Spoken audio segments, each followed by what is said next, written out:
See the screen. Hey guys, how's it going? Ghostly Rich here today, and today I'm here with Richard from PG. And as you can see, we've got some VCDS open, and the reason why is I was going to go into some of the cool things if you have VCDS, like the control cable. Some people call it Badgecom, I guess. Badgecom, yeah. Yeah. So the cool thing is Rich has some really cool codes. So say when you turn your ignition on, you can get all your needles. I guess they shoot to the other side and come back. The needle sweep. Yep. Yeah. So we'll go over that in a bit. Okay. Most of this stuff is it's lighting, like outside lighting coating, and like windows roll up and down. And if you have a sunroof, it'll close it automatically. So this is the kind of coating that we can do for that. And then we can turn on like things like auto unlock and lock. So, for instance, when you get to about 13 kilometers an hour, it'll actually auto lock your doors. So you can turn that off and on if you wanted to. I would probably say keep it on because it's more of a safety thing, so you don't get carjacked. Auto unlock, which is kind of neat if we want to turn that on. So when you actually, put your car in park and actually turn it off, it'll unlock all your doors. So that's kind of a neat feature if you want that on or off. It doesn't matter to me. And then this is just sort of factory stuff that we don't really play with. Again, this is factory stuff that we don't play with. Rear lock stuff. And again, this is all factory stuff. Auto unlock for the rear lid. So again, cars in Europe, they have a whole whackload of different settings than what we even have around here. So things like you can unlock the doors but not have the hatch unlock, so that people can't just like open up your hatch and steal whatever you have. Like that would be these bits that you can check. This is the comfort stuff for the windows, up and down, and then closing your sunroof. So press lock on your key and all the windows go up. Exactly. So you would actually check bit 5 to turn that on, so that it actually works via your remote control. I mean, a lot of people don't know, and these cars actually don't have a lock cylinder anymore, but with the older cars, Mark 4s, Mark 3s, believe it or not, anything with power windows, Mark 3 and up, you stick your key in the lock, turn and hold, it'll actually roll your windows up and close your sunroof. So that's a cool little trick that a lot of people don't know. So you check this bit 1 to actually close the sunroof with the remote control, and then check this bit here to have it work with the remote control, period. This would be rain sensor stuff, so Highline cars would have all of this stuff installed already. Yeah. And then you can check those bits to actually close the sunroof if it detects some dripping and whatnot, which is fucking cool if you ask me. Yeah. Part of my French. Horn confirmation and whatnot, so if you like hearing your car honk at you when you lock it, that would be all these check bits and whatnot. I like the horn when you lock, but I don't care for the unlock one. This is anti-theft stuff. Again, the horns and whatnot. A little bit of different settings you can do with those. Turn on stereo full blast. Yeah. Door locks again. This is all door lock options that you can do. Just customize it to whatever you want. I mean, go through it. Obviously, before you change any of these bits, record them first and then change them, and you can play with them. And that way, you're not going to get stuck with something you can't reprogram back. Yeah. Again, this is SAT and whatnot. A discrete lock button in the center console. I mean, again, these are for European cars that we don't have a lot of this stuff here. Do they have like, I don't know if they sell these in like China and stuff, where you can walk up and they put those tap sensors on the window, so if you get like caught up, you knock on the window and they it's probably an option somewhere. Yeah. But not around here. Just all these crazy ones. Again, this is all cluster stuff that we don't have in Canada. Activation of DRLs and whatnot. We don't have this in Canada, unfortunately. There you go. Rear window glass monitoring. Oh wow! So if you actually had rear window glass monitoring and someone smashes it, the alarm will go off. Whereas now it won't. No. So yeah, neat stuff. So this is where we started changing settings on the car. So in Canada, and I think in some of the states, you have to have what's called a PRL, a permanent running light. Yeah. So that's always going to burn your HID, right? So what we like to do is we like to actually disable this, so you're not burning your HID bulb all the time, because they're expensive compared to a regular incandescent bulb. Yeah. And we actually change it. This is coming home stuff. Yeah. We'll go over that in a little bit. There's nothing in that bit. We actually change it in byte 14. We actually check this bit right here. Bit number 1. Daytime running light via fog lights.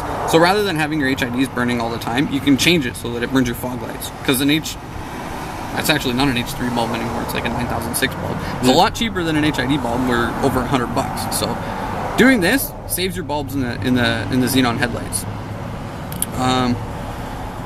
Fog lights inactive with high beams. This here is actually checked out of the factory. I think we changed that at one point. This here is it's a European thing. So when you click your high beams on, your fog lights will actually stay on. Whereas most of the time out of the factory, they'll turn the fog lights off because you're only allowed to have either your high beams on or your low beams on. Yeah. But this is again a European bit that we can decheck and make your car more Euro.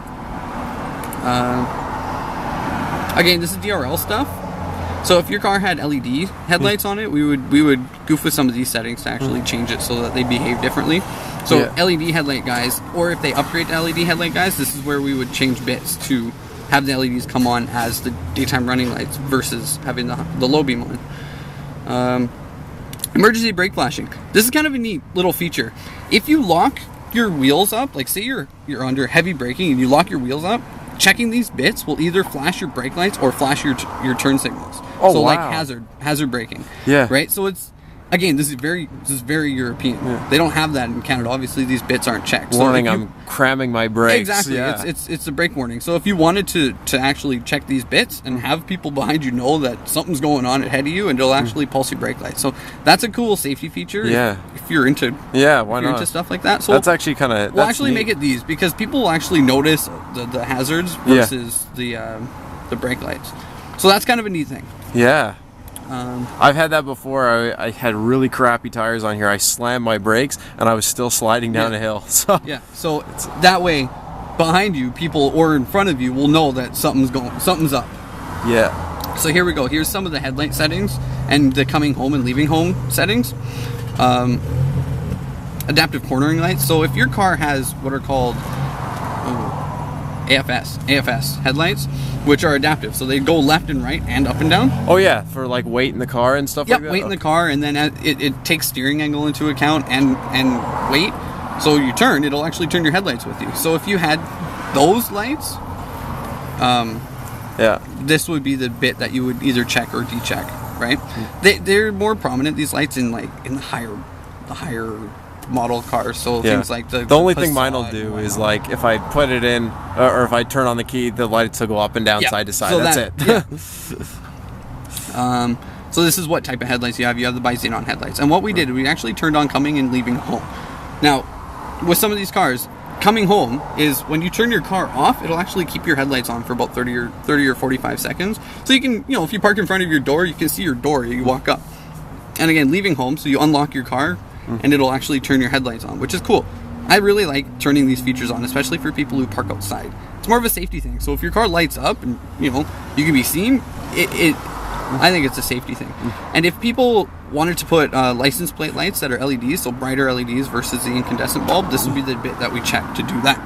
Oh, otherwise it'll throw a code? It'll throw a code, exactly. Okay. So this is kind of it's a factory cheaty way out of throwing your malfunction light on.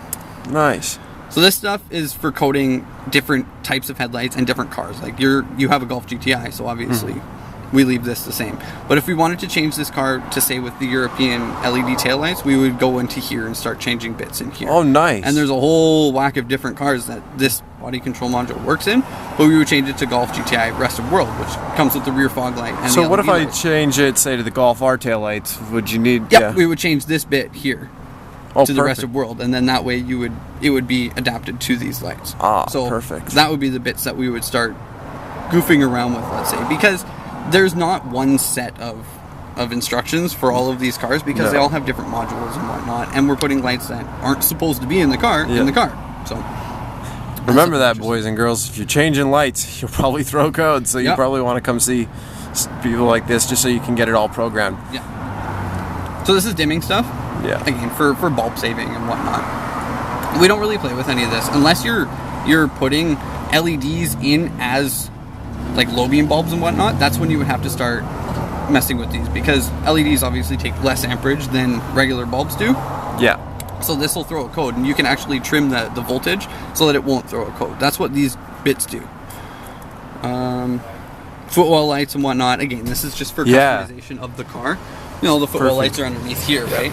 It's pretty awesome. You know how I got red footwall lights? Yeah. The guy put tuck tape over it. It's pretty sweet. There you go. Yeah. So that'll be just to customize if you want them on or off. Interior light stuff. Cool. You can have your interlock display. So if your car was a manual, right? This would be a bit that you can turn off or on to remind you to push your clutch in. Oh. Right? Okay. So you can have that on or off for guys with manual transmissions. I mean, most people, they don't even pay attention, so it doesn't matter. And then headlight washers and whatnot. Again, this is more European stuff or higher line cars. Perfect. See interior light dimming. So this here, the body control module will deal with it all. Yeah. Whereas if you didn't have this, it would just shine them all at full brightness, and then you could trim them off with a rheostat or resistors or however you wanted to do that, which is kind of a neat option to have. So it won't throw, again, an error code. Wiping, rear wiping, and whatnot. Again, this is all customization for your car. So if you wanted to have automatic rear wiping with front wiper, it's kind of neat. So if you have your front wipers on, you put your car in reverse, I'm sure you notice your rear wiper comes on. Yeah. So if you hate that, you can turn that off. Oh, nice. With these settings. I mean, some people like it, some people don't, right? The only time I regret it is when I hear it grind when it's trying to wipe the snow off the back. Yeah, exactly. So those are kind of neat little check bits that you can change. Teardrop wiping. Do you know what teardrop wiping is? Not really. So you know when you pull the oh my goodness, what's it called? The stick for it? Yeah, when you pull it and it washes the window. Yeah. I can't even think right now. Yeah. That wipe, so it wipe, and then it waits, and then it wipes again. That's a teardrop wipe. Oh, okay. So you can actually enable that for the rear also. By default, they're not enabled. It'll just wipe, and stop. Right? So you can turn mind that. It's kind of it's a silly a silly little thing that more than likely won't work, but they have the check bit for it. Perfect. Again, rain light sensor that would be in the mirror here. So if you have it enabled or not. Heated rear windows and whatnot. Again, this is all stuff that we probably shouldn't be playing with. Load management, cold lights display lights and stuff.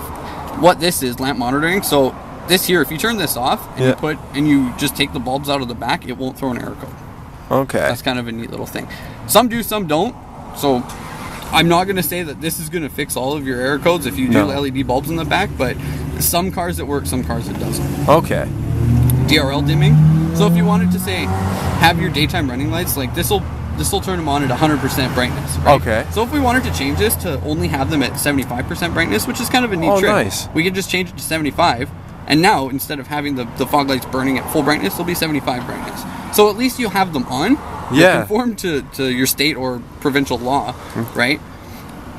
And you still won't burn your bulbs hugely quick. So that's kind of a neat thing. And then you won't forget to turn your headlights on because you see lights in front of you and whatnot. Perfect. So I'm actually going to leave that one at 75. It's a neat little feature.